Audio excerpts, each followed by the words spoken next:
Hello everyone, it's a beautiful Sunday morning and I decided to create this short video instructional on how to mount the insta360 U mount onto my handlebar. So I'd like to give a shout out to Bikebo. Bikebo is a friend that I met at our Triumph 400 series Facebook group, and then he asked if I could show him a picture of my insta360 camera setup.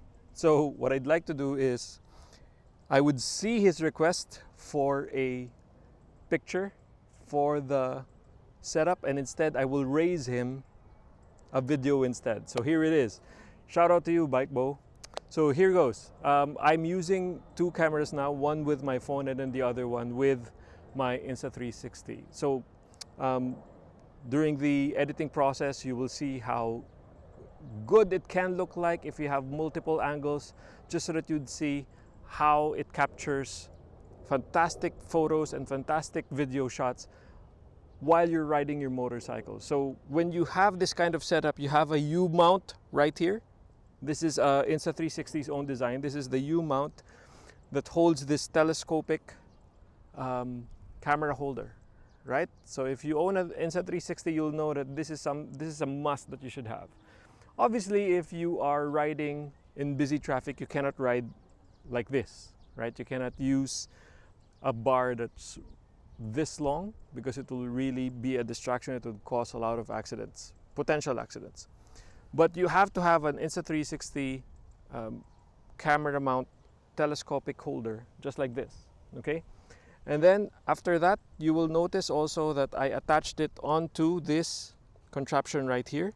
If you loosen it like so, there, right? So once you attach it like that, you are good to go. But it's actually not that easy.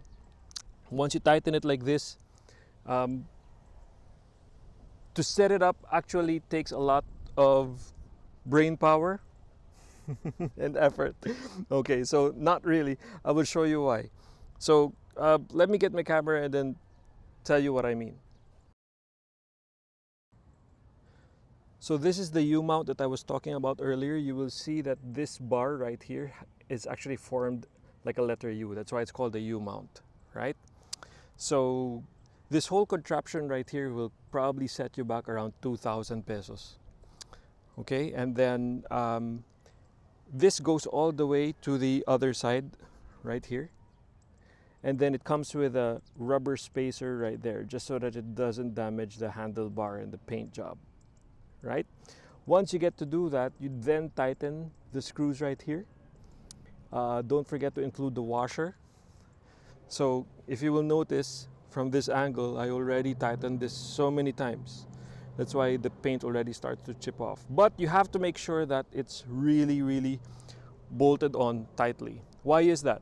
Because when you run, while you are driving and riding your motorcycle, this carries a significant amount of weight, and every time you get into bumps, it will wave up and down just like that, and then that weight makes it tilt a little bit further and make the camera dip down depending on how loose your camera setup is. So that's why a couple of times I had to tighten this just so that I could make sure that it stays in place.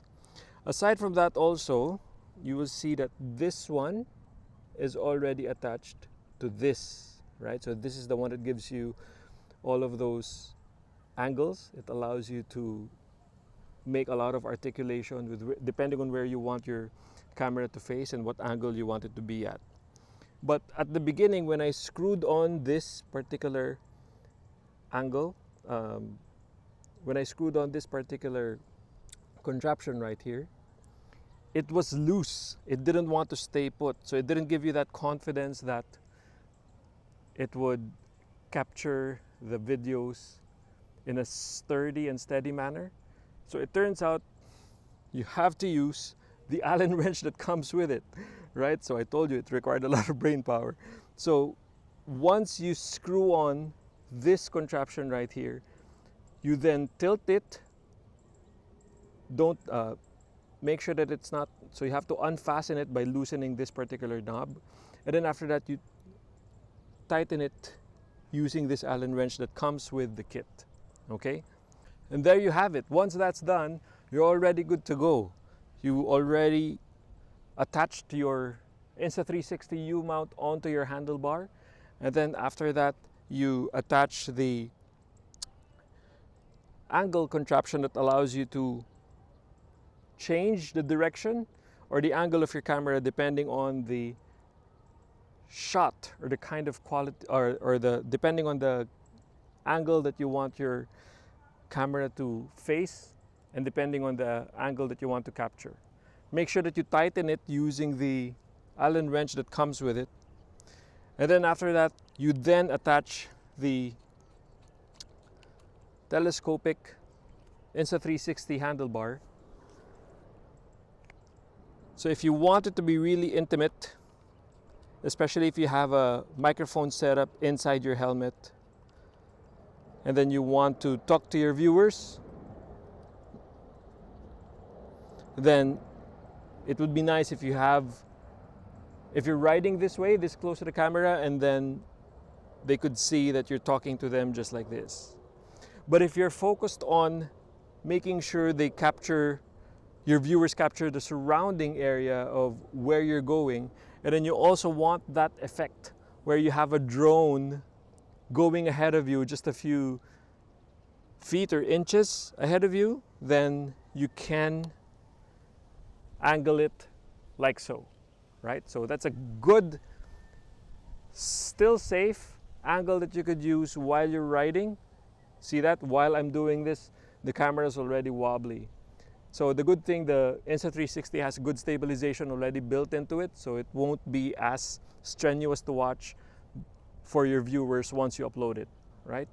But I would suggest that you just keep it at this distance so that it won't be too dangerous while you drive out onto traffic or for any distance that you go to. But if you know that you're going to ride at an open space and then you really want just a few minutes to capture a video of what it would look like if a drone were to go ahead of you, and then you follow that drone, then you can go full-on extended handlebar like that, and then just try to see, just for fun, how it would look like if you had videos and shots of an Insta360 going ahead of you from that angle and that distance.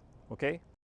So I hope you enjoyed this video, guys. I hope you learned a lot. I hope you learned a thing or two about what not to do when attaching your U-mount for the first time. Okay? So see you out there on the road, and ride safe, everybody.